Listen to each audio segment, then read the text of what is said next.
नाही नाही, आठवड्याला दर मंगळवारी बैठक असते. त्यानिमित्तानं सगळे आमदार एकत्र येतात, मंत्री एकत्र येतात, विचार विनिमय होतो, चर्चा होतात. आमदारांची काय काम अडचणीत, मंत्र्याच्या त्यांच्या विभागात काय अडचणीत ते दादा समजून घेतात आणि त्यातनं मार्ग काढतात. हे दर प्रत्येक मंगळवारी ही मीटिंग असते. त्यामुळे काय असं एक वेगळी किंवा विशिष्ट बैठक किंवा त्याला काय वेगळे पण असं काही नसतं.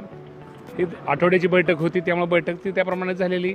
जबाबदारी वगैरे दिली तुम्हाला तर माहिती आहे की शेवटी 3 पक्ष म्हणल्यानंतर कुठंतरी एखादं नाव दिलं जातं, ते कट होतं. शेवटी त्या गोष्टी होत असतात राजकारणामध्ये. ह्यात काय पालकमंत्री, एक जिल्ह्याचा पालकमंत्री, उलट मंत्री हा राज्याचा पालकमंत्री आहे.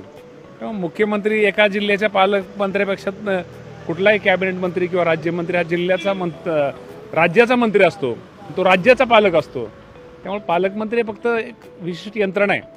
आता गोगोले साहेब काय बोलले किंवा मला तुमच्या माध्यमातून आता ते काय म्हणले, कोण काय म्हणले, ऐका ना, कुणी काय म्हणून द्या, शेवटी हे महायुतीचं सरकार आहे.